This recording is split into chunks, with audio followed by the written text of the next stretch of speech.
ನನ್ನ ನಮಸ್ಕಾರಗಳು. ನನ್ನ ಹೆಸರು ಮಹೇಶ್ ಕುಮಾರ್, ಪಂಚಾಯತ್ ಅಭಿವೃದ್ಧಿ ಅಧಿಕಾರಿ, ರೋಣೂರು ಗ್ರಾಮ ಪಂಚಾಯಿತಿ, ಹೆಚ್ಚುವರಿಯಾಗಿ ಗೋನ್ಪಲ್ಲಿ ಮತ್ತು ಲಕ್ಷ್ಮೀ ಸಾಗರ. ನಿನ್ನೆ ದಿನಾಂಕ 19/8/2026 ಲಕ್ಷ್ಮೀ ಸಾಗರ ಗ್ರಾಮ ಪಂಚಾಯಿತಿ ಹತ್ತಿರ ರಘುನಾಥ್ ಮಂಜಲ್ ನಗರ ಅವರ ನೇತೃತ್ವದಲ್ಲಿ ಒಂದಷ್ಟು ಜನ ಗ್ರಾಮ ಪಂಚಾಯಿತಿ ಕಚೇರಿ ಎದುರುಗಡೆ ನಿಂತು ಒಂದು ಸುದ್ದಿಗೋಷ್ಠಿಯನ್ನು ತಮ್ಮೆಲ್ಲರ ಮುಖಾಂತರ ಮಾಡಿದ್ದು. ಇದು ನಮಗೆ ವಿಷಯ ತಿಳಿದಿರ್ತದೆ. ನಿನ್ನೆ ಜಿಲ್ಲಾ ಪಂಚಾಯತ್ ಕಚೇರಿಯಲ್ಲಿ IP ಆ್ಯಪ್ ಇದರ ಬಗ್ಗೆ ಸಂಪೂರ್ಣ ಜಿಲ್ಲೆಯ ಎಲ್ಲ ಪಂಚಾಯತ್ ಅಭಿವೃದ್ಧಿ ಅಧಿಕಾರಿಗಳು, ಇಒರವರು ಮತ್ತು ಎಲ್ಲ ಸಿಬ್ಬಂದಿಗೆ ಒಂದು ಟ್ರೈನಿಂಗ್ ಪ್ರೋಗ್ರಾಮ್ ಇರ್ತದೆ. ನಾವು ಆ ಒಂದು ಕಾರ್ಯಕ್ರಮದಲ್ಲಿ ನಿರತರಾಗಿದ್ದು ನಮಗೆ ವಿಷಯ ತಿಳಿಸುತ್ತೆ. ಅಂದರೆ ಮಾಧ್ಯಮದವರು ನಮಗೆ ಮಾಹಿತಿಯನ್ನು ಕಳಿಸ್ತಾರೆ. ಸಂಜೆವರೆಗೂ ಟ್ರೈನಿಂಗ್ ಇರೋದರಿಂದ ನಾವು ಕಚೇರಿಗೆ ಬರಲಿಕ್ಕೆ ಆಗೋದಿಲ್ಲ. ನಮ್ಮ ಮೇಲಾಧಿಕಾರಿಯಾದಂಥ ಇಒರವ್ರಿಗೆ ನಾನು ಮಾಹಿತಿಯನ್ನು ತಿಳಿಸ್ತೀನಿ. ಅದಾದ ನಂತರ ಬೆಳಗ್ಗೆ ನಮ್ಮ ಇಒ ಸಾಹೇಬರು ಪರ್ಮಿಷನ್ ತಗೊಂಡು ನಾವೆಲ್ಲ ಪಂಚಾಯತ್ ಅಭಿವೃದ್ಧಿ ಅಧಿಕಾರಿಗಳು ಚರ್ಚೆ ಮಾಡಿ ಈ ಒಂದು ಪತ್ರಿಕಾಗೋಷ್ಠಿಯನ್ನು ಮಾಡ್ತಾಯಿದ್ವಿ. ವಿಷಯ ಏನಪ್ಪ ಅಂತಂದರೆ, ರಘುನಾಥ್ ಎನ್ನುವವರು ನಿನ್ನೆ ಅಲ್ಲ ಮೊನ್ನೆ ನಮ್ಮ ಮಾನ್ಯ ಶಾಸಕರಿಗೆ ಕರೆ ಮಾಡಿ ಪಂಚಾಯತ್ ಅಭಿವೃದ್ಧಿ ಅಧಿಕಾರಿರವರು ಕಚೇರಿಗೆ ಸರಿಯಾಗಿ ಬರ್ತಾ ಇಲ್ಲ ಅಂತ ದೂರನ್ನು ನೀಡ್ತಾರೆ. ನಾನು ಇಒರವರು ಆ ದಿನ ಜಮಾಬಂದಿ ಕಾರ್ಯಕ್ರಮ ಇರ್ತದೆ, ಉಪಕಾರ್ಯದರ್ಶಿಗಳು ಬಂದಿರ್ತಾರೆ. ಆಮೇಲೆ ಅವತ್ತು ತಾಡಿಗೋಳ್ ಪಂಚಾಯತಿಗೆ ಇನ್ಸ್ಪೆಕ್ಷನ್ ಹೋದಂಥ ಸಂದರ್ಭದಲ್ಲಿ ನಾವೆಲ್ಲ ಜೊತೆಯಲ್ಲೇ ಇರ್ತೀವಿ.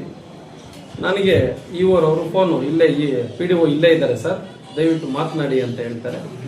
ಆಮೇಲೆ ನಾನು ಶಾಸಕರಿಗೆ ಎಕ್ಸ್ಪ್ಲೇನ್ ಮಾಡ್ತೀನಿ, ಸರ್ ನಾನು ಪ್ರತಿದಿನ ಅದೇ ದಾರಿಯಲ್ಲಿ ಬರೋದ್ರಿಂದ ಬೆಳಗ್ಗೆ ಮತ್ತು ಸಂಜೆ ನಾನು ಆ ಗ್ರಾಮ ಪಂಚಾಯತಿ ಕಚೇರಿಯಲ್ಲಿ ಹಾಜರಾಗ್ತಾ ಇದ್ದೀನಿ.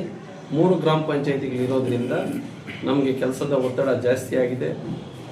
ನೀವು ಬೇಕಾದರೆ ನಮ್ಮದು ಅಟೆಂಡೆನ್ಸು ಏನಿರ್ತದೆ ಅದನ್ನು ಚೆಕ್ ಮಾಡ್ಕೋಬೋದು ಅಂತ ಹೇಳಿದ್ಮೇಲೆ, ಇಲ್ಲ ಬಿಡಪ್ಪ ಅದು ಏನೋ ಮಿಸ್ಕಮ್ಯುನಿಕೇಷನ್ ಆಗಿದೆ, ನಾನು ಅವ್ರಿಗೆ ಹೇಳ್ತೀನಿ, ಕರೆದು ಮಾತನಾಡ್ತೀನಿ ಅಂತ ಇಒರವ್ರಿಗೆ ನನಗೆ ಇಬ್ಬರಿಗೂ ಸಹ ಅವರು ಹೇಳ್ತಾರೆ. ಮಾರನೇ ದಿವಸ ಬೆಳಗ್ಗೆ ಪತ್ರಿಕಾ ಮಾಧ್ಯಮದವ್ರ ಮುಖಾಂತರ ನನಗೆ ಇವತ್ತು ಈ ರೀತಿ ಪ್ರೆಸ್ ಮೀಟ್ ಕರೆದಿದ್ದಾರೆ ಸರ್, ಅದೇನು ಅಂತ ಕೇಳ್ತಾರೆ. ಇಲ್ಲ ನಾವು ಟ್ರೈನಿಂಗ್ ಹೋಗ್ತಾ ಇದ್ದೀವಿ ಅಂತ ನಾನು ಇಒರವ್ರಿಗೆ ವಿಷಯ ತಿಳಿಸಿದ್ದೀನಿ. ಸರ್, ಈ ಥರ ಪ್ರೆಸ್ ಮೀಟ್ ಮಾಡ್ತಾರಂತೆ, ನಮಗೆ ಮಾಹಿತಿ ಇಲ್ಲ, ಅನುಮತಿ ತಗೊಂಡಿಲ್ಲ, ವಿಷಯನೂ ಗೊತ್ತಿಲ್ಲ, ಯಾವುದೂ ಅರ್ಜಿ ಸಹ ನೀಡಿಲ್ಲ ಅಂತ ಹೇಳ್ತೀನಿ. ಆಮೇಲೆ ನಾನು ಮಾತನಾಡ್ತೀನಿ ಅವ್ರ ಹತ್ರ ಅಂತೇಳಿ ಸಾರು ಮಾತಾಡಿದ್ದಾರೆ. ಮಾತಾಡಿದ್ದಾದಮೇಲೆ ಸಹ ಅವರು ಪತ್ರಿಕಾಗೋಷ್ಠಿಯನ್ನು ಮಾಡಿ ನಮ್ಮ ಮೇಲೆ ನಿರಾಧಾರ ಆರೋಪಗಳನ್ನು ಮಾಡಿರ್ತಾರೆ. ಅವ್ರು ಮಾಡಿರ್ತಕ್ಕಂಥ ಆರೋಪಗಳಲ್ಲಿ PDO ಪಂಚಾಯಿತಿಗೆ ಸರಿಯಾಗಿ ಬರುತ್ತಿಲ್ಲ ಮತ್ತು ಸಾರ್ವಜನಿಕರಿಗೆ ದೊರಕುತ್ತಿಲ್ಲ. ತಾಲೂಕಿನಲ್ಲಿ 25 ಗ್ರಾಮ ಪಂಚಾಯಿತಿಗಳ ಪೈಕಿ 9 ಜನ PDOs ಇದ್ದಾರೆ. ಕಳೆದ ತಿಂಗಳಲ್ಲಿ 4-5 ಜನ ರಿಟೈರ್ಡ್ ಆಗಿದ್ದಾರೆ. ನಮ್ಮದು ಲೀನ್ ಪಂಚಾಯಿತಿ ಜೊತೆಗೆ ಮಾನ್ಯ ಶಾಸಕರು, ಜನಪ್ರತಿನಿಧಿಗಳು, ಇಒರವರು ಎಲ್ಲ ಚರ್ಚೆ ಮಾಡಿ, ಇಲ್ಲ ನೀವು ಹೆಚ್ಚುವರಿಯಾಗಿ ಇನ್ನೂ 1-2 ಪಂಚಾಯಿತಿಗಳನ್ನು ಜವಾಬ್ದಾರಿ ವಹಿಸ್ಕೋಬೇಕು, ಸಾರ್ವಜನಿಕರಿಗೆ ಕನಿಷ್ಠ ಮೂಲಭೂತ ಸೌಕರ್ಯಗಳಾದ ನೀರು ಮತ್ತು ಲೈಟು ಇಂಥ ವಿಷಯಗಳನ್ನು ತುರ್ತಾಗಿ ಸ್ಪಂದಿಸಬೇಕಂತಂದರೆ PDO ಇರಲೇಬೇಕು ಅಂತೇಳಿ ನಮ್ಗೆ ಹೆಚ್ಚುವರಿ ಜವಾಬ್ದಾರಿಗಳನ್ನು ಹಾಕಿದ್ರು 10-15 ದಿವಸದ ಹಿಂದುಗಡೆ. ನಾವು ಅವ್ರ ಮಾತಿಗೆ ಗೌರವ ಕೊಟ್ಟು ತಾಲೂಕು ಆಡಳಿತದಲ್ಲಿ ಎಲ್ಲೂ ನಮ್ಮ ಇಲಾಖೆಗೆ ಕೆಟ್ಟ ಹೆಸರು ಬರಬಾರ್ದು ಅನ್ನೋ ಒಂದು ನಿಟ್ಟಿನಲ್ಲಿ 3-4 ಜನ PDOs 3 ಪಂಚಾಯಿತಿ ಹಾಕೊಂಡಿದ್ದೀವಿ. ಇನ್ನೆಲ್ಲ PDOಸ್ಗೆ ಮತ್ತು ಗ್ರೇಡ್ 1 ಸೆಕ್ರೆಟರೀಸ್ಗೆ 2 ಪಂಚಾಯಿತಿಗಳನ್ನು ಇಒರವರು ಹಾಕಿದರೆ ಆ ಕಾರ್ಯ ಹಂಚಿಕೆ ಆಗಿ ಅದರ ಪ್ರಕಾರ ಕೆಲಸ ಮಾಡ್ತಾ ಇದ್ದೀವಿ. 3 ಗ್ರಾಮ ಪಂಚಾಯಿತಿಗಳಿಗೆ ನಾವು ಭೇಟಿ ನೀಡಬೇಕಂತಂದರೆ ಒಂದೇ ದಿವಸ ಕಷ್ಟ ಆಗುತ್ತೆ. ಆದ್ದರಿಂದ ನಾವೇನು ಮಾಡ್ತಾ ಇದ್ದೀವಿ, ಜಿಲ್ಲಾ ಪಂಚಾಯಿತಿ ಮೀಟಿಂಗ್ ಇರುತ್ತೆ, ಕೋರ್ಟ್ ಇರುತ್ತೆ, ಮಾಹಿತಿ ಹಾಕೋದಿರುತ್ತೆ, ವಿಡಿಯೋ ಕಾನ್ಫರೆನ್ಸ್ ಇರುತ್ತೆ, ಬರಗಾಲದ ಇದಿರೋದ್ರಿಂದ ನಮಗೆ ತುರ್ತು ಕೆಲಸಗಳು ಜಾಸ್ತಿ ಇರುತ್ತೆ. ಅಲ್ಲಿ ಸೆಕ್ರೆಟರಿ ಮತ್ತು ನಮ್ಮ ಸಿಬ್ಬಂದಿ ಇರ್ತಕ್ಕಂಥವ್ರು ಅಟೆಂಡ್ ಮಾಡ್ತಾ ಇದ್ದಾರೆ.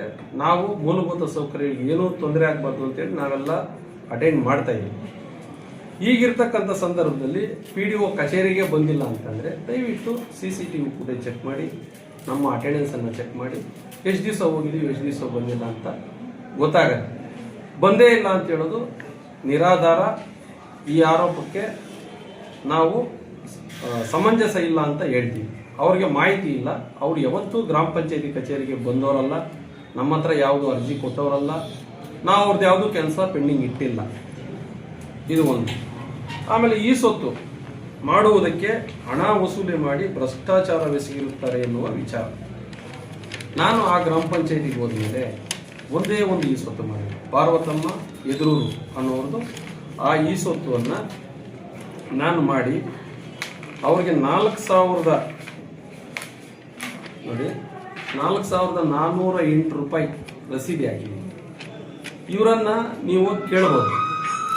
ಇವರನ್ನು ಕೇಳಿ ಯಾರಾದರೂ ನಿಮ್ಮ ಹತ್ರ ದುಡ್ಡು ತಗೊಂಡಿದ್ದಾರಾ ಏನು ಅಂತ ನೀವು ಪ್ರಶ್ನೆ ಮಾಡಬೇಕು. ನಿಮಗೆ ಹಕ್ಕಿದೆ. ಅವರು 30,000 35,000 ವಾಟರ್ ಮ್ಯಾನ್ಗಳನ್ನ ಕೂರಿಸ್ಕೊಂಡು ಹೋಗ್ತಾರೆ. ಆಮೇಲೆ ವಾಟರ್ ಮ್ಯಾನು ಬಿಲ್ ಕಲೆಕ್ಟ್ರು ಯಾರಾದ್ರೂ ಕಲೆಕ್ಟ್ ಮಾಡ್ತಾರೆ ಅಂತೆಲ್ಲ ಹೇಳಿದ್ದಾರೆ.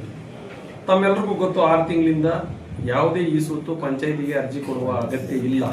ಸಾರ್ವಜನಿಕರು ಸಿಟಿಸನ್ ಪೋರ್ಟಲ್ ಮುಖಾಂತರ ಅವರೇ ಅಪ್ಲೋಡ್ ಮಾಡ್ಬೋದು.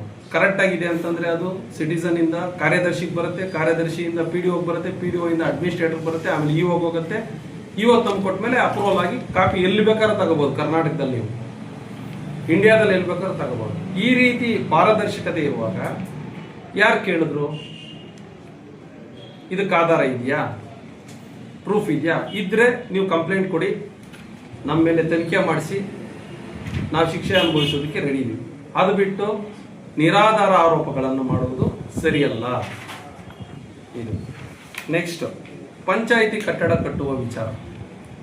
2016-17ನೇ ಸಾಲಿನಲ್ಲಿ ಸಾಮಾಜಿಕ ಅರಣ್ಯ ಇಲಾಖೆ ವತಿಯಿಂದ ಲಕ್ಷ್ಮೀಸಾಗರ ಗ್ರಾಮ ಪಂಚಾಯಿತಿಗೆ 33 ಲಕ್ಷ ಚಿಲ್ಲರೆ ಅಮೌಂಟ್ ಬರುತ್ತೆ. ಅದನ್ನ ಆಗಿನ PDO ಸಾಮಾನ್ಯ ಸಭೆ ಮಾಡಿ CEO ಅವರ ಪರ್ಮಿಷನ್ ತಗೊಂಡು ಗ್ರಾಮ ಪಂಚಾಯಿತಿ ಕಟ್ಟಡಕ್ಕೆ ಬಳಸಬೇಕು ಅಂತೇಳಿ ರೆಸಲ್ಯೂಷನ್ ಆಗಿದೆ.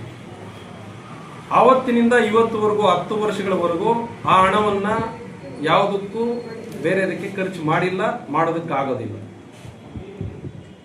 ನಾವು ಚಾರ್ಜ್ ತಗೊಂಡ ನಂತರ ಗ್ರಾಮ ಪಂಚಾಯಿತಿಯಲ್ಲಿ ರೆಸಲ್ಯೂಷನ್ ಮಾಡಿ ಅಲ್ಲೇ ಪಕ್ಕದಲ್ಲಿರ್ತಕ್ಕಂಥ ಜಾಗದಲ್ಲಿ 25x80 ಅಡಿಗಳ ಜಾಗದಲ್ಲಿ ಒಬ್ರು ಶೆಡ್ಡನ್ನು ಹಾಕೊಂಡಿದ್ರು.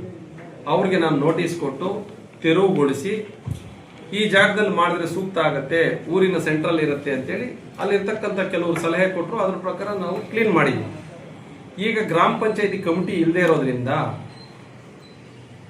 ನಾವು ಎಸ್ಟಿಮೇಟು ಎಲ್ಲ ಮಾಡ್ಕೊಂಡು ಒಂದು ಸಭೆ ಕರೆದು ಆಡಳಿತಾಧಿಕಾರಿಗಳು, EO, PDO, ಗ್ರಾಮಗಳ ಪ್ರಮುಖರು, ಎಲ್ಲ ಪಕ್ಷದವರು ಕರ್ಕೊಂಡು ಒಂದು ಸಭೆ ಮಾಡಿ ತೀರ್ಮಾನ ಮಾಡಿ ಕಟ್ಟಡ ಕಟ್ಟಬೇಕು ಅಂತ ನಾವು ತೀರ್ಮಾನಿಸಿದ್ದೀವಿ. ಇನ್ನೂ ಏನು ಮಾಡಿಲ್ಲ, ಪೂಜೆ ಮಾಡಿಲ್ಲ, ಎಂಥದ್ದು ಮಾಡಿಲ್ಲ, ಜಸ್ಟ್ ಒಂದು ರೆಸಲ್ಯೂಷನ್ ಮಾಡಿಲ್ಲ. ಅವ್ರು ಹೇಳ್ತಾರೆ 39 ಲಕ್ಷ ಒಡೆಯೋದಕ್ಕೆ ಈ ರೀತಿ ಮಾಡಿದ್ದಾರೆ. ಇದು ಟೆಂಡರ್ಗೆ ಹೋಗುತ್ತೆ. ಯಾವುದೇ ಕಾಮಗಾರಿ 5 ಲಕ್ಷ ಮೇಲೆ ಇದ್ರೆ ಟೆಂಡರ್ಗೆ ಹೋಗುತ್ತೆ. ಟೆಂಡರ್ ಮಾಡಿದ್ಮೇಲೆ ಗುತ್ತಿಗೆದಾರನು ಕಟ್ಟಬೇಕು, ಬಿಲ್ ಮಾಡ್ಕೋಬೇಕು. ಇದು PRED ಇಲಾಖೆ ಮುಖಾಂತರ ಮಾಡಬೇಕಾಗತ್ತೆ. ನಮ್ಗೆ ಸಂಬಂಧ ಏನು? ಕೆಲಸ ಆಗಿದ್ರೆ ನಾವು ಹಣ ಟ್ರಾನ್ಸ್ಫರ್ ಮಾಡ್ತೀವಿ, ಇಲ್ಲ ಅಂತಂದ್ರೆ ಇಲ್ಲ. ಈ ಹಿಂದೆ ಏನು ಆಗಿದೆಯೋ ನನಗೆ ಬೇಕಾಗಿಲ್ಲ. ಹಿಂದೆ ನಾನು ಹೋದಾಗ ನನಗೆ ಚಾರ್ಜ್ ಕೊಟ್ಟಾಗ ನಾನು ಪಾಸ್ ಶೀಟ್ ತಂದಿದ್ದೀನಿ ನೋಡಿ, 32,37,000 ರೂಪಾಯಿ ಅಕೌಂಟಲ್ಲಿದೆ. ತಿಂದಾಕಿದ್ದಾರೆ, ತಿನ್ನೋದಕ್ಕೆ ಪ್ರಯತ್ನ ಮಾಡಾಕಿದ್ದಾರೆ. ಇದು ಸುಳ್ಳು ಆರೋಪ. ಪಾಸ್ ಶೀಟ್ ಬೇಕಾದ್ರೆ ತಾವು ತಗೋಬಹುದು, ನಾನು ಕೊಡ್ತೀನಿ, ತಮ್ಮ ತೊಂದರೆ ಏನು. ಇದು ಪಂಚಾಯಿತಿ ಕಟ್ಟಡ ವಿಚಾರ. ಇನ್ನು ಅಲ್ಲಿ ಕಟ್ಟಬಾರ್ದು, ಇನ್ನೂ ಚೆನ್ನಾಗಿರೋ ಕಡೆ ಕಟ್ಟಬೇಕು ಅಂತಂದ್ರೆ ದಯವಿಟ್ಟು ಸ್ವಾಮಿ ರಘುನಾಥ್ ಅವರೇ, ನೀವು 200 ಅಡಿ ಕೊಡಿಸಿ, ಇಲ್ಲ 100 ಅಡಿ ಕೊಡಿಸಿ ಗ್ರಾಮ ಪಂಚಾಯಿತಿಗೆ. ನಾವು ಕಟ್ಟೋದಕ್ಕೆ ಸಿದ್ಧರಾಗಿದ್ದೀವಿ, ಅಲ್ಲೇ ಕಟ್ಟಿಸ್ತೀವಿ. ನೀವೆಲ್ಲ ಹೇಳಿದ್ರೆ ಅಲ್ಲೇ ಕಟ್ಟಿಸ್ತೀವಿ. ನಾನು ಆ ಪಂಚಾಯಿತಿಯಲ್ಲಿ ಶಾಶ್ವತ ಅಲ್ಲ, ನೀವು ಶಾಶ್ವತ. ನಿಮ್ಮ ಗ್ರಾಮಸ್ಥರು, ನಿಮ್ಮ ಗ್ರಾಮ ಪಂಚಾಯಿತಿಯವರಿಗೆ ಆ ಕಟ್ಟಡ PDO 3 ತಿಂಗಳಿರ್ಬೋದು, 6 ತಿಂಗಳಿರ್ಬೋದು, ವರ್ಷ ಇರ್ಬೋದು. ನನಗೆ ಶಾಶ್ವತ ಅಲ್ಲ. ನಾನಿರುವಾಗೂ ಪಂಚಾಯಿತಿ ಕಟ್ಟಡ ಕೆಲಸ ಸ್ಟಾರ್ಟ್ ಮಾಡಿದ್ರೆ ನಡೆಯುತ್ತೆ, ಇನ್ನೊಬ್ಬರು ಅಂದ್ರೂ ನಡೆಯುತ್ತೆ. ನಿಮ್ಗೆ ಯಾರಿಗೂ ಬೇಡ ಅಂತಂದ್ರೆ 10 ವರ್ಷದಿಂದ ಯಾವ ರೀತಿ ನಿಂತೋಗಿದೆಯೋ ಹಂಗೆ ನಿಂತೋಗುತ್ತೆ. ನನಗೆ ಅದರಲ್ಲಿ ಯಾವುದೇ ತಕರಾರಿಲ್ಲ. ಇವರು ಅವ್ರು ಹೇಳಿದ್ರು ಅದನ್ನ ಮಾಡಿ ಅಂತ ಹೇಳಿದ್ದಾರೆ. ನಾವು VBG ರಾಮ್ಜಿಯಲ್ಲಿ ಪ್ಲಾನಲ್ಲಿ ಸೇರಿಸ್ಕೊಂಡಿದೀವಿ, ವರ್ಕನ್ನು ಎಡಿಟ್ ಮಾಡಿದೀವಿ, ಟೆಂಡರ್ ಪ್ರಾಸೆಸ್ಗೆ ಪ್ರಕ್ರಿಯೆ ಮಾಡ್ತಾ ಇದೀವಿ. ಸಾರ್ವಜನಿಕ ಸಭೆ ಮಾಡಿ ಅವ್ರು ಎಲ್ಲಿ ಕಟ್ಟು ಅಂತ ಹೇಳಿದ್ರೆ ನಾವು ಅಲ್ಲಿ ಕಟ್ಟೋದಕ್ಕೆ ತಯಾರಿದ್ದೀವಿ. ಇದು ಪಂಚಾಯತಿ ಕಟ್ಟಡದ ವಿಚಾರ. ಆಮೇಲೆ ನರೇಗಾ ಯೋಜನೆ ಅಡಿ ಅವರೊಂದು ಆರೋಪ ಮಾಡಿದ್ದಾರೆ. ನಡೆದಿರುವ ಕೆಲಸಗಳಿಗೆ ಹಣ ಸಂದಾಯದ ಬಗ್ಗೆ ಈ ಹಿಂದೆ 2023-24ರಲ್ಲಿ ನಾನಾಗ PDO ಆಗಿ ಅಲ್ಲಿ ಇರಲಿಲ್ಲ. ವೈಯಕ್ತಿಕ ಫಲಾನುಭವಿಗಳಿಗೆ ಏನು ಅವ್ರ ಅಕೌಂಟ್ಗೆ ಕುರಿ ಶೆಡ್ಡು, ದನ ಶೆಡ್ಡು, ಸೋಕ್ಪಿಟ್ಟು ಇಂಥವೇನಿರ್ತವೆ ಅದನ್ನ ಅವ್ರ ಅಕೌಂಟ್ಗೆ ಹಾಕಬೇಕು ಅನ್ನೋದೊಂದು ಇದಿತ್ತು ಬಿಲ್ಲು. ಟೆಕ್ನಿಕಲ್ ಪ್ರಾಬ್ಲಮ್ ಆಗಿ ಆಗ ಆಧಾರ್ ಮತ್ತೆ ಬ್ಯಾಂಕ್ ಅಕೌಂಟ್ ಲಿಂಕ್ ಮಾಡುವಂತ ಸಂದರ್ಭದಲ್ಲಿ ಫಲಾನುಭವಿಗಳದ್ದು ಲಿಂಕ್ ಆಗದೆ ಇರೋದ್ರಿಂದ ವೆಂಡರ್ ಮೂಲಕ ಹಾಕಿ ಅವ್ರ ಹತ್ರ ಒಂದು ಬಾಂಡ್ ಬರ್ಸ್ಕೊಂಡು ಪೇಮೆಂಟ್ ಮಾಡಿ ಅಂತ ಆಗ ಆದೇಶ. ನಾವು ಅದ್ರ ಪ್ರಕಾರ ಅಂದ್ರೆ ನಮ್ಮ ಹಿಂದಿನ PDO ಅವರು ಮತ್ತೆ ಇಂಜಿನಿಯರ್ ಅವರು ಫೀಡ್ ಮಾಡಿದ್ದಾರೆ. ಅದು ಈಗ ಪೇಮೆಂಟ್ ಆಗಿದೆ. ಪೇಮೆಂಟ್ ಆದಮೇಲೆ ನಾನು ಪರಿಶೀಲನೆ ಮಾಡಿ ಯಾರಿಗೆ ಹೋಗಿದೆ ಏನು ಅಂತ ಕೊಡ್ಲಿಕ್ಕೆ ನನಗೆ ಸಮಯಾವಕಾಶ ಬೇಕು. ಯಾಕಂತಂದ್ರೆ ನಾನು ಹೊಸಬ, ನಾನು ಚೆಕ್ ಮಾಡಬೇಕು, ಇನ್ಸ್ಪೆಕ್ಷನ್ ಮಾಡಬೇಕು, ಫೈಲ್ ಮೇಂಟೆನೆನ್ಸ್ ಮಾಡಬೇಕು. ಇದರಲ್ಲಿ ಅವರು ಕಂದಾಯ ಕಟ್ಸ್ಕೊಳ್ಳಿ ಅಂತ ಹೇಳಿರ್ತಕ್ಕಂಥದ್ದು ನಿಜ. ಯಾವುದೇ ಒಂದು ಸೌಲಭ್ಯ ಕೊಡ್ಬೇಕಂತಂದ್ರೆ ನಮಗೆ ಮೇಲಾಧಿಕಾರಿಗಳಿರ್ತಾರೆ. ಗ್ರಾಮ ಪಂಚಾಯತಿಯಿಂದ ಸೌಲಭ್ಯ ಕೊಡ್ಬೇಕಾದ್ರೆ ನೀವು ಕಂದಾಯ ಪಾವತಿ ಮಾಡ್ಕೊಳ್ಳೋದ್ರಲ್ಲಿ ತಪ್ಪೇನಿಲ್ಲ. ಕಂದಾಯ ಪಾವತಿ ಮಾಡ್ಕೊಂಡ್ರೆ ಗ್ರಾಮ ಪಂಚಾಯತಿ ಅಭಿವೃದ್ಧಿ ಆಗೋದು ಅಂತ ಹೇಳಿದ್ದಾರೆ. ನಾವು ಯಾವುದೇ ಸೇವೆ ಕೊಟ್ಟರು ಕಂದಾಯ ಪಾವತಿ ಮಾಡ್ಕೊಳ್ತೀವಿ. 100% ಟ್ಯಾಕ್ಸ್ ವಸೂಲಿ ಆದ್ರೇನೆ ನಮಗೆ ಫಂಡ್ಸ್ ಕೂಡ ಬರೋದು ಸರ್ಕಾರದಿಂದ. 100% ಟ್ಯಾಕ್ಸ್ ವಸೂಲಿ ಆಗಿಲ್ಲ ಅಂತಂದ್ರೆ ಈಗಿರ್ತಕ್ಕಂಥ 16ನೇ ಹಣಕಾಸು ಗೈಡ್ಲೈನ್ಸ್ ಪ್ರಕಾರ ನಮಗೆ ಪರ್ಫಾರ್ಮೆನ್ಸ್ ಗ್ರಾಂಟ್ಸೇ ಬರೋದಿಲ್ಲ. ನಾವು ಕಂದಾಯ ವಸೂಲಿ ಮಾಡಿದ್ದನ್ನು ಏನು ಮಾಡ್ತಾ ಇದ್ದೀರಿ? 15ನೇ ಹಣಕಾಸು ಅನುದಾನ 2 ವರ್ಷದಿಂದ ಬಂದಿಲ್ಲ. ಅದೆಲ್ಲರಿಗೂ ಗೊತ್ತಿರ್ತಕ್ಕಂಥ ವಿಚಾರ, ಇಡೀ ಸ್ಟೇಟ್ಗೆ ಗೊತ್ತಿರ್ತಕ್ಕಂಥ ವಿಚಾರ. ಕಂದಾಯ ವಸೂಲಿ ಆಗಿರೋದು ಸಿಬ್ಬಂದಿ ವೇತನ, ಸಣ್ಣ ಪುಟ್ಟ ಆಫೀಸ್ ಮೇಂಟೆನೆನ್ಸು, ಇದೆಲ್ಲ ಮಾಡ್ತಾ ಇದ್ದೀವಿ. ನಿಮ್ಗೆ ಅದರಲ್ಲಿ ಏನಾದರೂ ಡೌಟ್ ಇದ್ರೆ ಒಂದು ಅರ್ಜಿ ಕೊಡಿ, ಅವ್ರ ಮುಖಾಂತರ ತನಿಖೆ ಮಾಡಿಸಿ. ಯಾರು ತಿಂದಿದ್ದಾರೆ, ಏನು ಮಾಡಿದ್ದಾರೆ, ನೀವು ಶಿಕ್ಷೆ ಮಾಡಿಸಿ. ಅದು ಬಿಟ್ಟು ನಿರಾಧಾರ ಆರೋಪಗಳನ್ನು ಮಾಡೋದನ್ನ ಬಿಡಬೇಕು. ನೆಕ್ಸ್ಟ್, ಗ್ರಾಮಗಳಲ್ಲಿ ಚರಂಡಿ ಸ್ವಚ್ಛತೆ ಆಗಿಲ್ಲ. ನಿಜ. 15ನೇ ಹಣಕಾಸು ಅನುದಾನ ಬರದೇ ಇರೋದ್ರಿಂದ ನಾವು ಎಸ್ಟಿಮೇಟ್ ಮಾಡ್ಕೊಂಡು ಸುಮ್ಮನೆ ಕುಂತಿದ್ವಿ. ಅನುದಾನ ಬಂದರೆ ಅದನ್ನು ಟೆಂಡರ್ ಪ್ರಕ್ರಿಯೆ ಮತ್ತೆ ಎಂಟ್ರೆಸ್ಟ್ಮೆಂಟ್ ಎಲ್ಲ ಮಾಡಿಸಿ ಅದು ಏನು ಮಾಡಬೇಕು ಮಾಡ್ತೀವಿ. ಅನುದಾನನೇ ಇಲ್ಲ ಅಂತಂದರೆ ನಾವು ಯಾವ ರೀತಿ ಕ್ರಮ ಮಾಡೋದು, ಕೆಲಸ ಮಾಡೋದು? ಏನು ಕಂದಾಯ ವಸೂಲಿ ಆಗ್ತೈತೆ, ಸಣ್ಣ ಪುಟ್ಟ ಆಫೀಸ್ ಮೇಂಟೆನೆನ್ಸ್ ಮಾಡ್ತಾ ಇದ್ದೀವಿ, ಅಡ್ಮಿನಿಸ್ಟ್ರೇಟಿವ್ ಎಕ್ಸ್ಪೆನ್ಸಸ್ ಮಾಡ್ಕೊತಾ ಇದ್ದೀವಿ ಅಷ್ಟೇ. ಇದು ನಮ್ಗೆಲ್ರಿಗೂ ಒತ್ತಡ ಇದೆ. ಅನುದಾನ ಬರದೇ ಇರೋದ್ರಿಂದ ಈ ಥರ ಸಮಸ್ಯೆಗಳಾಗ್ತಾ ಇದ್ದಾವೆ. ಆಮೇಲೆ ನೆಕ್ಸ್ಟು, ನಾನು PDO ಸಂಘದ ಅಧ್ಯಕ್ಷ ಅಂತ ನಾನು ಎಲ್ಲೂ ಹೇಳಿಲ್ಲ. ನಾನು PDO ಸಂಘದ ಅಧ್ಯಕ್ಷ ಆಗಿದ್ದು PDOಗಳ ಸಮಸ್ಯೆಗೆ ಮಾತ್ರ. ಸಾರ್ವಜನಿಕರಿಗೆ ನಾನು PDO ಅಧ್ಯಕ್ಷನಲ್ಲ. ನಮ್ಮ ಇಲಾಖೆಯ ನೌಕರರಿಗೆ ಮಾತ್ರ ಅಧ್ಯಕ್ಷ ನಾನು ಎಲ್ಲೂ ಹೇಳಿಲ್ಲ, ನಾನು ಬೋರ್ಡು ಹಾಕೊಂಡಿಲ್ಲ. ಈ ರೀತಿ ವೈಯಕ್ತಿಕವಾಗಿ ನನ್ನ ಬಗ್ಗೆ ತೇಜೋವಧಿ ಮಾಡೋದನ್ನ ಅವರು ಬಿಡಬೇಕು. ಏನಾದರೂ ಆಫೀಸ್ ಮ್ಯಾಟರ್ಸ್ ಇದ್ರೆ ನಾನು PDO ಅವರೊಂದು ಪ್ರಜೆ. ಸಂವಿಧಾನದಲ್ಲಿ ಎಲ್ರಿಗೂ ಹಕ್ಕಿದೆ, ಪ್ರತಿಭಟನೆ ಮಾಡೋದಕ್ಕೆ ಹಕ್ಕಿದೆ, ವಾಕ್ ಸ್ವಾತಂತ್ರ್ಯ ಇದೆ. ವಾಕ್ ಸ್ವಾತಂತ್ರ್ಯ ಇದೆ ಅಂತ ಹೇಳ್ಬಿಟ್ಟು ನಿರಾಧಾರ ಆರೋಪಗಳನ್ನು ಮಾಡಬಾರ್ದು. ನಾನು ಮಾಧ್ಯಮ ಮಿತ್ರರಲ್ಲೂ ಕೇಳ್ಕೊಳ್ಳೋದಿಷ್ಟೇ, ತಾವು ದಯವಿಟ್ಟು ಏಕಪಕ್ಷೀಯವಾಗಿ ವರದಿಗಳನ್ನು ಬಿತ್ತರಿಸಬಾರದು. ಯಾವುದೇ ಒಂದು ಇಶ್ಯೂ ಬಂದಾಗ ನೀವು ಫೋನ್ ಮಾಡಿ, ಏನು ಸಮಸ್ಯೆ ಅಂತ ನಮ್ಮನ್ನು ಕೇಳಿ. ಆಮೇಲೆ ದಯವಿಟ್ಟು ಎರಡೂ ಕಡೆ ಸಾಧಕ ಬಾಧಕ ಎರಡೂ ಕಡೆ ಚರ್ಚೆ ಮಾಡಿ ತಾವು ವರದಿಗಳನ್ನು ಬಿತ್ತರಿಸಬೇಕು. ನೀವು ಈ ರೀತಿ PDO ಮಹೇಶ್ ರವರ ಮೇಲೆ ಸಾಲು ಆರೋಪಗಳು ಅಂತ ನಿರಾಧಾರ ಆರೋಪಗಳನ್ನು ಮಾಡಿದಾಗ ನಮ್ಮ ವೈಯಕ್ತಿಕ ಜೀವನಕ್ಕೆ ತೊಂದರೆ ಆಗ್ತದೆ. ನಮ್ಮ ಸ್ನೇಹಿತರ ಬಳಗ, ಕುಟುಂಬ ಬಳಗ, ನಮ್ಮ ವೈಯಕ್ತಿಕ ಜೀವನ, ಗೌರವ, ಘನತೆಗೆ ತೊಡಕಾಗತ್ತೆ. ನಾನು ತಪ್ಪು ಮಾಡಿದರೆ ಶಿಕ್ಷೆ ಅನುಭವಿಸೋದಕ್ಕೆ ಸಿದ್ಧನಾಗಿದ್ದೀನಿ. ನಿರಾಧಾರ ಆರೋಪಗಳನ್ನು ಮಾಡಿ ವೈಯಕ್ತಿಕ ತೇಜೋವಧೆ ಮಾಡಿದ್ರೆ ನಮಗೆ ಅರ್ಥ ಆಗತ್ತೆ. ನಾನು ಈ ಬಗ್ಗೆ ಅವರಿಗೆ ಮನವಿ ಕೊಡ್ತಾ ಇದ್ದೀನಿ. ಮುಂದಿನ ಕಾನೂನು ಕ್ರಮ ಏನಿದ್ರೆ ಅವರು ಕೈಗೊಂಡು ಪದೇ ಪದೇ ಈ ರೀತಿ ಏನಾದರೂ ರಿಪೀಟ್ ಆದರೆ ನಾನು ಡೆಫರ್ಮೇಷನ್ ಕೇಸ್ ಹಾಕೋದಕ್ಕೆ ಎಲ್ಲ ಸಿದ್ಧತೆಗಳನ್ನು ಮಾಡ್ಕೊಳ್ತೀನಿ. ದಯವಿಟ್ಟು ಮಾಧ್ಯಮದವರು ಎಲ್ಲೇ ಏನೇ ಸಮಸ್ಯೆ ಆಗಲಿ, ಯಾವುದೇ ಗ್ರಾಮ ಪಂಚಾಯತಿಲಿ ಈಗ ಬರ್ನಿಂಗ್ ಇಶ್ಯೂಸ್ ತುಂಬ ಇದೆ. ನಿಮ್ಮೆಲ್ಲರಿಗೂ ಗೊತ್ತು, 9 PDOಗಳು ಇಟ್ಕೊಂಡು 25 ಪಂಚಾಯತಿ ಮಾಡೋದು ತುಂಬ ಕಷ್ಟ. ಮುಂದಿನ ದಿನಗಳಲ್ಲಿ ನಾವು ಮೇಲಾಧಿಕಾರಿಗಳಿಗೂ ಹೇಳಿದ್ದೀವಿ, ಮಾನ್ಯ ಶಾಸಕರಿಗೂ ಹೇಳಿದ್ದೀವಿ, ಎಲ್ಲ ಜನಪ್ರತಿನಿಧಿಗಳಿಗೂ ನಾವು ರಿಕ್ವೆಸ್ಟ್ ಮಾಡ್ಕೊಂಡಿದ್ದೀವಿ. ನಮ್ಮ ತಾಲೂಕಿಗೆ ಈ ರೀತಿ ಒಂದು 10 ಜನ PDOಸ್ನ ಕೊಡಿ ಅಂತ ಕೇಳ್ಕೊಂಡಿದ್ದೀವಿ. ಅವ್ರು ಬಂದಾಗ ಈ ಸಮಸ್ಯೆಗಳೆಲ್ಲ ಸಾಲ್ವ್ ಆಗುತ್ತೆ.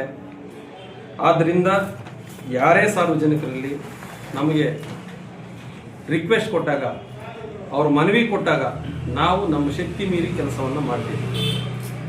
ಅದು ಬಿಟ್ಟು ಯಾವುದೂ ರಿಕ್ವೆಸ್ಟ್ ಕೊಡದೆ, ಯಾವುದೂ ಅರ್ಜಿ ಕೊಡದೆ, ಏನೂ ಮಾಡದೆ ಒಂದಷ್ಟು ಜನ ಗುಂಪು ಕಟ್ಕೊಂಡು ಈ ರೀತಿ ನಿರಾಧಾರ ಆರೋಪಗಳನ್ನು ಮಾಡಿದ್ರೆ ನಮ್ಮ ವೈಯಕ್ತಿಕ ಜೀವನ, ಸಾರ್ವಜನಿಕರಲ್ಲಿ ನಮ್ಮ ಒಂದು ಇದಕ್ಕೆ ಧಕ್ಕೆ ಆಗುತ್ತೆ. ನಾವು ಮನುಷ್ಯರೇ, ಸರ್ಕಾರಿ ಅಧಿಕಾರಿಗಳಾಗಿರ್ಬೋದು, ನಾವು ಶಕ್ತಿ ಮೀರಿ ನಾನು ಬೆಳಗ್ಗೆ 10 ಗಂಟೆಗೆ ಹೋದ್ರೆ ರಾತ್ರಿ 8-9 ಗಂಟೆ ಆಗುತ್ತೆ ಮನೆ ಸೇರೋದು. ಈ ಊರವ್ರಿಗೆ ಗೊತ್ತು ಪ್ರತಿ ದಿವಸ ನಾವು ಎಷ್ಟು ಕಷ್ಟಪಡ್ತಾ ಇದ್ದೀವಿ ಅಂತ. ಭ್ರಷ್ಟ ಭ್ರಷ್ಟ ಭ್ರಷ್ಟ ಅಂತ ಹೇಳಿದ್ರೆ ಅದನ್ನ ಎಲ್ಲದನ್ನ ಪ್ರೂವ್ ಮಾಡಬೇಕು. ಪ್ರೂವ್ ಮಾಡಿದ್ರೆ ಓಕೆ. ನಾವು ಏನು ಇಲ್ಲದೆ ಈ ರೀತಿ ಆರೋಪ ಮಾಡಿದ್ರೆ ಹೆಂಗೆ? ಆದ್ದರಿಂದ ರಘುನಾಥ್ ಅವ್ರಿಗೆ ಹೇಳ್ತಾ ಇದ್ದೀನಿ, ದಯವಿಟ್ಟು ನೀವು ಯಾರು ಅಂತ ನನಗೆ ಗೊತ್ತಿರಲಿಲ್ಲ.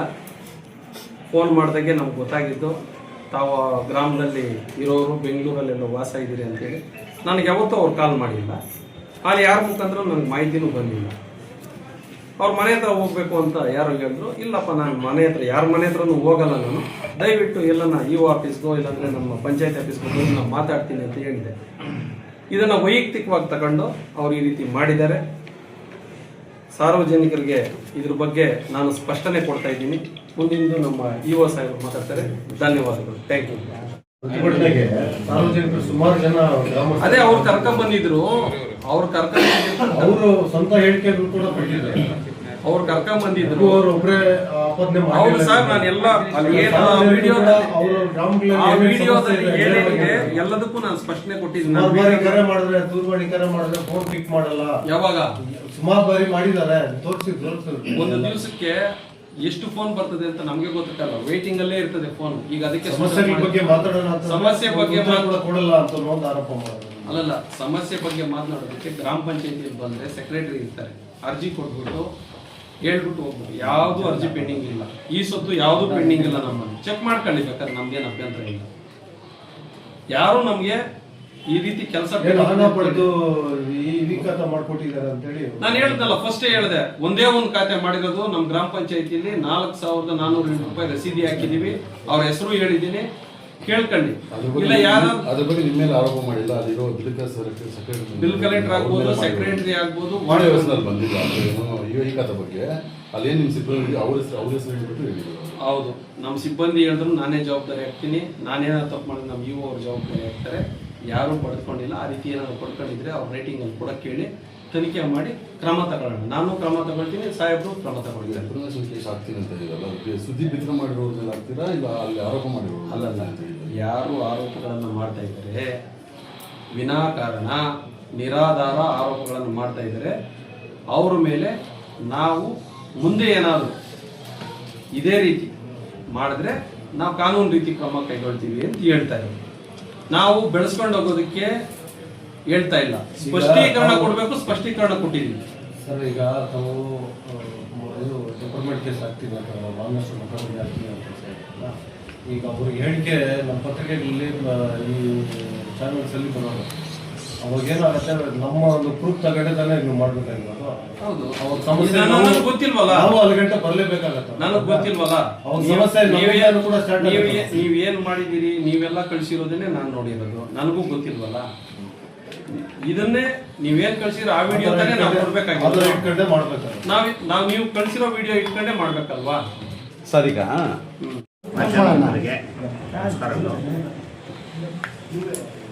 ಇವತ್ತಿನ ಈ ಒಂದು ಪತ್ರಿಕಾಗೋಷ್ಠಿ ಮುಖ್ಯ ಉದ್ದೇಶ ಏನಂದರೆ, ನಿನ್ನೆ ಲಕ್ಷ್ಮೀಸಾಗರ ಗ್ರಾಮ ಪಂಚಾಯಿತಿ ಮುಂದೆ ಮಜ್ಜಲ್ ನಗರ ಗ್ರಾಮಸ್ಥರು ಮತ್ತು ರವರು ಕೆಲವೊಂದು ಆರೋಪಗಳನ್ನು ಮಾಡಿದರು. ಆ ಆರೋಪಗಳಿಗೆ ಸಂಬಂಧಿಸಿದಂತೆ ಕ್ಲಾರಿಫಿಕೇಷನ್ ಕೊಡುವ ಉದ್ದೇಶದಿಂದ ಇವತ್ತು ನಾನು ಬರೆದಿದ್ದರು. ಈಗಾಗಲೇ ಮಹೇಶರು ಅವರು ಏನು 5 ಪಾಯಿಂಟ್ಗಳನ್ನು ಹೇಳಿದರು, ಆ ಒಂದು 5 ಪಾಯಿಂಟ್ಗಳಿಗೆ ಲಿಖಿತವಾಗಿ ತಮಗೂ ಸಹ ಒಂದು ಪತ್ರದ ಮುಖಾಂತರ ಅವರ ಸವಿಸ್ತಾರವಾಗಿ ಅವರು ಏನು ಮಾಡಿರೋ ಆರೋಪಗಳಿದ್ದಾವೆ ಅದಕ್ಕೆ ಉತ್ತರವನ್ನು ಸಹ ಕೊಟ್ಟಿದ್ದಾರೆ. ಇಲ್ಲಿ ನಮ್ಮ ತಾಲೂಕಿನಲ್ಲಿ 25 ಗ್ರಾಮ ಪಂಚಾಯಿತಿಗಳಿದ್ದಾವೆ. ಬಹುಮುಖ್ಯವಾಗಿ ಪಂಚಾಯಿತಿ ಅಭಿವೃದ್ಧಿ ಅಧಿಕಾರಿಗಳ ಕೊರತೆ ಇದೆ. 25 ಗ್ರಾಮ ಪಂಚಾಯಿತಿಗಳಿಗೆ 9 PDOಗಳು ಮಾತ್ರ ಇದ್ದಾರೆ. ಅದರ ಜೊತೆಗೆ ಗ್ರೇಡ್ 1 ಸೆಕ್ರೆಟರಿಗಳು ಸಹ 5 ಜನಕ್ಕೆ ನಾವು PDO ಕಾರ್ಯವ್ಯವಸ್ಥೆಯನ್ನು ಸಹ ಮಾಡಿದ್ದೀವಿ. ಆದರೂ ಸಹ ಏನು ಪಂಚಾಯಿತಿಯ ದೈನಂದಿನ ಕಾರ್ಯಕ್ರಮಕ್ಕೆ ಯಾವುದೇ ಸಮಸ್ಯೆ ಆಗದೆ ಪ್ರತಿಯೊಬ್ಬ PDOಗೂ ಸಹ 2 ಅಥವಾ 3 ಪಂಚಾಯಿತಿಗಳನ್ನು ನೀಡಿ ಯಾವುದೇ ಒಂದು ಸಾರ್ವಜನಿಕ ತೊಂದರೆ ಆಗದಂತೆ ಕಾರ್ಯವ್ಯವಸ್ಥೆಯನ್ನು ಮಾಡಿರ್ತಾರೆ. ಇಲ್ಲಿ ಏನಾಗ್ತದಂದರೆ ಇವತ್ತು ಪಂಚಾಯಿತಿ ಅಭಿವೃದ್ಧಿ ಅಧಿಕಾರಿಗಳು ಹೆಚ್ಚು ಯೋಜನೆಗಳು ಗ್ರಾಮ ಪಂಚಾಯಿತಿಗೆ ಬರ್ತಾ ಇದೆ. ಪ್ರತಿಯೊಂದು ಪಂಚಾಯಿತಿಯಲ್ಲೂ ಸಹ ಅತ್ಯಂತ ಒತ್ತಡದಲ್ಲಿ ಇವತ್ತು ಪಂಚಾಯಿತಿ ಅಭಿವೃದ್ಧಿ ಅಧಿಕಾರಿಗಳು ಕರ್ತವ್ಯವನ್ನು ನಿರ್ವಹಿಸ್ತಾ ಇದ್ದಾರೆ. ಆ ಯೋಜನೆಗಳ ಸಂಖ್ಯೆ 3ರಷ್ಟು ಹೆಚ್ಚಾಗ್ತದೆ. ಯಾಕಂದರೆ 3 ಪಂಚಾಯಿತಿ ನೀಡಿದಾಗ 3ರಷ್ಟು ಹೆಚ್ಚಾಗ್ತದೆ. ಪ್ರತಿಯೊಂದು ಪಂಚಾಯಿತಿಗೂ ಸಹ ಅವರು ಭೇಟಿ ನೀಡಬೇಕಾಗುತ್ತೆ. ಈಗ ಉದಾಹರಣೆಗೆ 3 ಪಂಚಾಯಿತಿ ಕೊಟ್ಟಲ್ಲಿ ಸೆಕೆಂಡ್ ಸಾಟರ್ಡೆ ಮತ್ತು ಫೋರ್ತ್ ಸಾಟರ್ಡೆ ಇದ್ದಾಗ ವಾರಕ್ಕೆ 1 ಸರಿಗೆ ಮಾತ್ರ ಹೋಗಕ್ಕಾಗುತ್ತೆ. ಅದರಲ್ಲೂ ಸಹ ಯಾವುದು ದೂರುಗಳ ಆದ್ಯತೆ ಮೇರೆಗೆ ಕೆಲವೊಂದು ತುರ್ತು ದೂರುಗಳಿರ್ತವೆ, ಅಲ್ಲಿ ಹೋಗಬೇಕಾಗ್ತದೆ. ಆದರೆ ಹಾಜರಾತಿಯನ್ನು ನೋಡಿದಾಗ ಈಗ ಏನು ಮಹೇಶ್ ಅವರು ಇಲ್ಲಿ ಅವರು ಉತ್ತರ ಕೊಟ್ಟಿದ್ದಾರೆ, ಅದನ್ನು ನಾನು ಪರಿಶೀಲನೆ ಮಾಡಿದ್ದೀನಿ, ಅದೆಲ್ಲ ಸಹ ಸರಿಯಾಗಿದೆ. ಆದ್ಯತೆ ಮೇರೆಗೆ ದೂರುಗಳನ್ನು ಅಟೆಂಡ್ ಮಾಡಬೇಕಾಗ್ತದೆ. ಕೆಲವೊಂದು ಬಾರಿ ಕೆಲವೊಂದು ಪಂಚಾಯಿತಿಗಳಿಗೆ ಕಂಟಿನ್ಯೂಸ್ ಆಗಿ 3 ದಿವಸ ಇರಬೇಕಾಗ್ತದೆ. ಹಾಗಾಗಿ ಇನ್ನು ಉಳಿದ 2 ಪಂಚಾಯಿತಿಗಳಿಗೆ ಹೋಗೋಕ್ಕೆ ಆಗಲ್ಲ ಪಂಚಾಯಿತಿ. ಆದರೆ ಅಲ್ಲಿರುವ ಅಧೀನದಲ್ಲಿರುವಂತಹ ಸಿಬ್ಬಂದಿಗಳು ಅವರ ಒಂದು ಸಹಾಯದಿಂದ ಅವರ ಏನು ಕಾರ್ಯ ಹಂಚಿಕೆ ಮಾಡಿ ನಾವು ಕರ್ತವ್ಯವನ್ನು ನಿರ್ವಹಿಸ್ತಾ ಇದ್ದೀವಿ. ಇಲ್ಲಿ ಬಹುಮುಖ್ಯವಾಗಿ ಏನು ಅವರು ಈ ಸುತ್ತದ್ದು ಹೇಳಿದ್ದಾರೆ, ಇವರು ಕರ್ತವ್ಯಕ್ಕೆ ವರದಿ ಮಾಡಿಕೊಂಡ ನಂತರ, ಯಾಕಂದರೆ ಈ ಸುತ್ತು ಲಾಗಿನ್ನು ನಮಗೂ ಸಹ ಅಪ್ರೂವಲ್ ಬರ್ತದೆ, ಒಂದೇ ಒಂದು ಈ ಸುತ್ತು ನಾವು ಮಾಡಿದ್ದೀವಿ. ಅದಕ್ಕೆ ತಕ್ಕಂತೆ ಕ್ಲಾರಿಫಿಕೇಶನ್ ಕೊಟ್ಟಿದ್ದಾರೆ.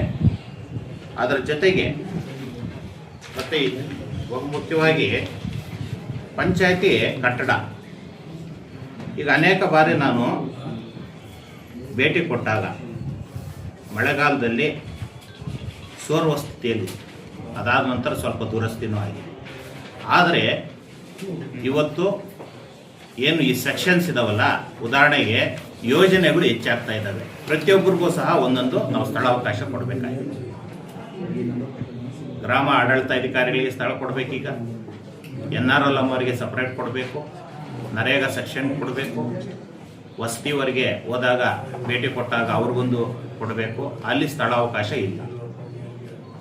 ಈಗ ಲಭ್ಯವಿರುವ ನಿವೇಶನ ಅದರಲ್ಲೂ ಸಹ ಬೇರೆಯವರು ಒತ್ತುವರಿ ಮಾಡಿದರು, ಅವರಿಗೆ ನೋಟಿಸ್ ಕೊಟ್ಟು ಒತ್ತುವರಿಯನ್ನು ತೆರವುಗೊಳಿಸಿ ಲಭ್ಯವಿರೋ ನಿವೇಶನದಲ್ಲಿ ನಾವು ಒಂದು ಉತ್ತಮವಾದ 3 ಅಂತಸ್ತಿನ ಕಟ್ಟಡ ಕಟ್ಟಬೇಕಂತೇಳಿ 80 ಲಕ್ಷಕ್ಕೆ ಕ್ರಿಯಾ ಯೋಜನೆಯನ್ನು ಮಾಡಿ VBG ರಾಮ್ಜಿ ಮತ್ತು ಸ್ವಂತ ಸಂಪನ್ಮೂಲ. ಈಗ ಇವರು ಆರೋಪಿಸಿರೋದು ಏನಂದರೆ ಬೇರೆ ಕಡೆ ಜಾಗ ಇರೋ ಕಡೆ ಕಟ್ಬೋದು ಅಂತ. ನಾವು ಈಗಾಗಲೇ ತಹಸೀಲ್ದಾರ್ಗೂ ಸಹ ಮನವಿ ಮಾಡಿದ್ದೀವಿ. ಅಲ್ಲಿ ಜಾಗ ಲಭ್ಯತೆ ಇಲ್ಲದಕ್ಕೆ ನಾವು ಈ ಒಂದು ನಿರ್ಧಾರವನ್ನು ತಗೊಂಡು ಈಗ ಲಭ್ಯತೆ ಇರೋ ಜಾಗದಲ್ಲಿ 3 ಅಂತಸ್ತಿನ ಕಟ್ಟಡಕ್ಕೆ ಮಾಡಿದ್ದೀವಿ. ಅದರಂತೆ ಕ್ರಿಯಾ ಯೋಜನೆ ಆಗ್ತದೆ. ಅದರಲ್ಲಿ ಯಾವುದೇ ರೀತಿ ಅವ್ಯವಹಾರ ಆಗಿಲ್ಲ. ಈ ಹಿಂದೆ ಕೆಲವೊಂದು ನೋಟಿಸ್ಗಳೆಲ್ಲ ಕೊಟ್ಟು ಇದರಲ್ಲಿ ಏನು ವರ್ಗ 1ರಲ್ಲಿ ಏನಾಗಿತ್ತು ಅದನ್ನು ಅಮೌಂಟನ್ನು ನಾವೆಲ್ಲ ಕರೆಕ್ಟಾಗಿ ಕಟ್ಸಿದ್ದೀವಿ. ಆ 33 ಲಕ್ಷ ಏನು ಅರಣ್ಯ ಇಲಾಖೆಯಿಂದ ಇತ್ತು ಅದರಲ್ಲಿ ಯಾವುದೇ ₹1 ಅಲ್ಲಿ ಖರ್ಚಾಗಿಲ್ಲ, ಎಲ್ಲ 33 ಲಕ್ಷನೂ ಇದೆ. ಇದು ಕ್ಲಾರಿಫಿಕೇಶನ್ ಕೊಡ್ತಾ ಇದ್ದೀವಿ. ಅದೇ ರೀತಿ ನರೇಗಾ ಯೋಜನೆಗೆ ಸಂಬಂಧಿಸಿದಂತೆ ವೆಂಡರ್ಗೆ ಡೈರೆಕ್ಟಾಗಿ ಅಮೌಂಟ್ ಹೋಗ್ತದೆ. ವೆಂಡರು ಮೆಟೀರಿಯಲ್ ಸರಬರಾಜು ಮಾಡಿ ಅವರ ಅಕೌಂಟಿಗೆ ಇದು ಹಣ ಸಂದಾಯ ಆಗಿದೆ. ಬೇಕಾದ್ರೆ ಆನ್ಲೈನು ಸಹ ಇವತ್ತು ಇದು ಏನು ಸಾರ್ವಜನಿಕ ಪೋರ್ಟಲ್ ಇರೋದು ಸಿಟಿಸನ್ ಪೋರ್ಟಲಲ್ಲಿ ನೀವೆಲ್ಲನೂ ನೋಡ್ಕೋಬೋದು. ಯಾಕಂದರೆ ನರೇಗಾ ಇರ್ಬೋದು, VBJRMG ಇದು ವೆಬ್ಸೈಟನ್ನು ಪ್ರತಿಯೊಬ್ಬರು ಸಹ ಗಮನಿಸ್ಬೋದು. ಅಲ್ಲಿ ಆಗಿರುವ ಏನು ಎಷ್ಟು ಬಿಲ್ಲುಗಳು ಆಗಿದೆ ಅಷ್ಟೂ ಹಣ ಸಂದಾಯ ಕನ್ಸರ್ನ್ಡ್ ವೆಂಡರ್ಗೆ ಪಾವತಿಯಾಗಿದೆ. ಮತ್ತು ಈಗಾಗಲೇ ನಾವು ಪಂಚಾಯಿತಿ ಮಟ್ಟದಲ್ಲಿ ಸಾರ್ವಜನಿಕ ಕುಂದುಕೊರತೆಗಳ ಒಂದು ಸಭೆಗಳು ಕೂಡ ಮಾಡಿದ್ದೀವಿ. ಏನು ಆಗ ಸಹ ನಾವು ಹೇಳಿದ್ದೀವಿ ಗ್ರಾಮ ಪಂಚಾಯಿತಿಗಳಲ್ಲಿ ಚರಂಡಿ ಸ್ವಚ್ಛತೆಗೆ ಆದ್ಯತೆ ಕೊಡಬೇಕಂತ ಹೇಳ್ಬಿಟ್ಟು. ಆದರೆ 2 ವರ್ಷದಿಂದ ಅನುದಾನ ಬಂದಿಲ್ಲ. 15 ಹಣಕಾಸು ಇರ್ಬೋದು, 16 ಹಣಕಾಸು ಸಹ ಬಂದಿಲ್ಲ. ನಮ್ಮ ಸ್ವಂತ ಸಂಪನ್ಮೂಲ ಏನು ಕಳೆದ ವರ್ಷ 100ಕ್ಕೆ 100% ನಾವು ವಸೂಲಾತಿಯನ್ನು ಮಾಡಿ ಎಲ್ಲ ಗ್ರಾಮಗಳಲ್ಲಿ ಸ್ವಚ್ಛತೆಯನ್ನು ಮಾಡಿ. ಆದರೆ ಪ್ರತಿಯೊಬ್ಬ ಸಾರ್ವಜನಿಕರು ಇದಕ್ಕೆ ಸಹಕಾರವನ್ನು ಕೊಟ್ಟಾಗ ಮಾತ್ರ ಸ್ವಚ್ಛ ಗ್ರಾಮಗಳು ಮಾಡೋಕ್ಕೆ ಸಾಧ್ಯ ಆಗುತ್ತೆ. ಯಾಕಂದರೆ ವರ್ಷಕ್ಕೆ 1-2 ಬಾರಿ ನಾವು ಸ್ವಚ್ಛತೆಯನ್ನು ಕೈಗೊಳ್ತಾ ಇದ್ದೀವಿ. ಹಣದ ಕೊರತೆ ಇದ್ದರೂ ಸಹ ಕೆಲವೊಂದು ಪಂಚಾಯಿತಿಗಳಿಗೆ ಸ್ವಂತ ಸಂಪನ್ಮೂಲ ಇದೆ. ಅಂಥ ಪಂಚಾಯಿತಿಗಳಲ್ಲಿ ಈಗಾಗಲೇ ಸ್ವಚ್ಛತೆಗೆ ನಾವು ಆದೇಶವನ್ನು ಕೊಟ್ಟಿದ್ದೀವಿ, ಎಸ್ಟಿಮೇಟು ಆಗಿದೆ, ಎಲ್ಲನೂ ರೆಡಿ ಮಾಡ್ತಾ ಇದ್ದೀವಿ. ಉದಾಹರಣೆ ನಾವು ಚಂದ್ರಗಾನ ಪಂಚಾಯಿತಿಗೆ ಹೋದರೆ ಈಗೆಲ್ಲ ಎಸ್ಟಿಮೇಟ್ ಕೊಟ್ಟು ಎಲ್ಲ ಕಡೆ ಕ್ಲೀನ್ ಮಾಡೋಕ್ಕೆ ಕೊಟ್ಟಿದ್ದೀವಿ. ಅನೇಕ ಪಂಚಾಯಿತಿಗಳಲ್ಲಿ ಇದನ್ನು ಹಣ ಎಲ್ಲಿ ಲಭ್ಯತೆ ಇದೆ ಅಂಥ ಪಂಚಾಯಿತಿಗಳಲ್ಲಿ ಇಮಿಡಿಯೇಟಾಗಿ ಮಾಡೋಕ್ಕೆ ಕೊಟ್ಟಿದ್ದೀವಿ. ಅದರ ಜೊತೆಗೆ ಲಕ್ಷ್ಮೀ ಸಾಗರ ಗ್ರಾಮ ಪಂಚಾಯಿತಿಗೆ ಬೀದಿ ದೀಪಗಳ ವ್ಯವಸ್ಥೆ ಮಾಡಬೇಕು ಅಂಥೇಳಿ ಈಡೋವರೆಗೆ ಹೇಳಿದ ತಕ್ಷಣ ಸ್ವಂತ ಸಂಪನ್ಮೂಲದಲ್ಲಿ ಏನು ಟ್ಯಾಕ್ಸ್ ಕಲೆಕ್ಷನ್ ಮಾಡ್ತಾರೆ ಅದರಲ್ಲಿ ಇಮಿಡಿಯೇಟಾಗಿ ಅಳವಡಿಸಿದ್ದಾರೆ.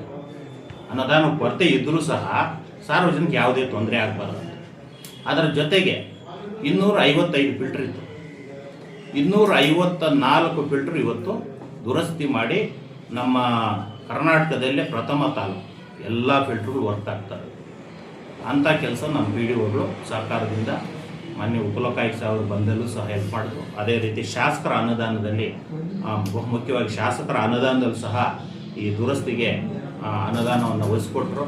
ಅದರಿಂದ ಇವತ್ತೆಲ್ಲರಿಗೂ ಶುದ್ಧ ಕುಡಿಯ ನೀರು ಕೊಡಬೇಕಂತೇಳಿ ನಾವು ಅದನ್ನು ಮಾಡಿದ್ವಿ. ಇಷ್ಟೆಲ್ಲ ಇದ್ದರೂ ಸಹ ಕೆಲವೊಂದು ನ್ಯೂನ್ಯತೆಗಳು ಏನಾದರೂ ಇದ್ದಲ್ಲಿ ಕಂಡು ಬಂದಲ್ಲಿ ಗ್ರಾಮ ಪಂಚಾಯಿತಿಗೆ ಅರ್ಜಿಯನ್ನು ಕೊಡಬೇಕು. ಅದಕ್ಕೊಂದು ಕಾನೂನು ವ್ಯವಸ್ಥೆ ಇರುತ್ತೆ.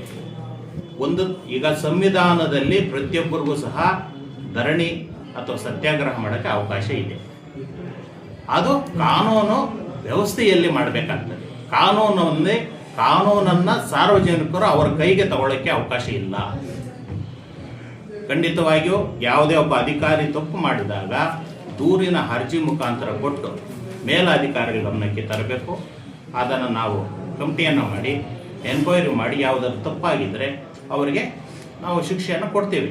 ಅದೇ ರೀತಿ ಮೇಲಾಧಿಕಾರಿಗಳನ್ನ ಅವ್ರಿಗಿನ ಮೇಲಾಧಿಕಾರಿಗಳು ಯಾರು ಇರ್ತಾರೆ ಅವ್ರಿಗೆ ಕೊಡಬೇಕು. ಕಾನೂನು ವ್ಯವಸ್ಥೆ ಇದೆ. ಹಂಗಂತ ಕಾನೂನನ್ನು ಸಾರ್ವಜನಿಕರ ಕೈಗೆ ತಗೊಳ್ಳೋಕ್ಕೆ ಅವಕಾಶ ಇಲ್ಲ. ಅದರಿಂದ ಈಗ ನಿನ್ನೆ ನಡೆದಂಥ ಘಟನೆ ಬಗ್ಗೆ ನಾವು ಮಹೇಶ್ ಅವರು ಇರ್ಬೋದು, ನಾನು ಅಷ್ಟೇ, ಈ ಒಂದು ಕ್ಲಾರಿಫಿಕೇಶನ್ ಕೊಡೋ ಉದ್ದೇಶದಿಂದ ಮಾತ್ರ ತಮಗೆ ಈ ಒಂದು ಪ್ರೆಸ್ ಮೀಟ್ ಕರೆದಿರೋದು. ಇದನ್ನು ಯಾವುದೇ ರೀತಿ ನಾವು ಬೆಳೆಸ್ಕೊಂಡು ಹೋಗ್ಬೇಕಂತಲ್ಲ. ಇದು ಮುಖ್ಯವಾಗಿ ಕರೆದಿರೋದು ಏನಂದರೆ ಮಾಹಿತಿ ಏನಿದೆ ಕರೆಕ್ಟಾಗಿ ಅದನ್ನು ಮಾಧ್ಯಮ ಮಿತ್ರರು ಸಹ ಪ್ರಸಾರ ಮಾಡಬೇಕು. ಈಗ ಅವರು ಅಲಿಗೇಷನ್ ಮಾಡ್ತಾರೆ, ದಯವಿಟ್ಟು ಅದನ್ನು ಮತ್ತೆ ಕರೆಕ್ಟಾಗಿದೆಯಾ ಇಲ್ಲ ತಿಳ್ಕೊಂಡು ಮಾಡಿ ಅಂತ ತಮ್ಮಲ್ಲಿ ಮನವಿ ಮಾಡಿಕೊಡ್ತಾನೆ. ಯಾಕಂದರೆ ಸಂವಿಧಾನದ 4ನೇ ಖಂಡಿತಂಗೆ ನಾವು ಯಾವುದೇ ಒಂದು ಆರೋಪ ಅಂತಾನೆ ಹೇಳಿರೋದು, ಮಾಡಿದ್ದಾರೆ ಅಂತ ಹಾಕಿಲ್ಲ, ನಾವು ಆರೋಪ ಮಾಡಿದ್ದಾರೆ ಅಂತಾನೆ ಹಾಕಿಲ್ಲ. ಅದೇ ಸರ್ ಹೇಳ್ತಾ ಇರೋದು. ಅದರ ಜೊತೆಗೆ ತಿಳ್ಕೊಂಡು ಈಗ ನಾವು ಕ್ಲಾರಿಫಿಕೇಶನ್ ಕೊಡ್ತಾ ಇದ್ದೀವಿ, ವಿತ್ ಡಾಕ್ಯುಮೆಂಟೇಶನ್ ಸಮೇತ ಕೊಡ್ತಾ ಇದ್ದೀವಿ.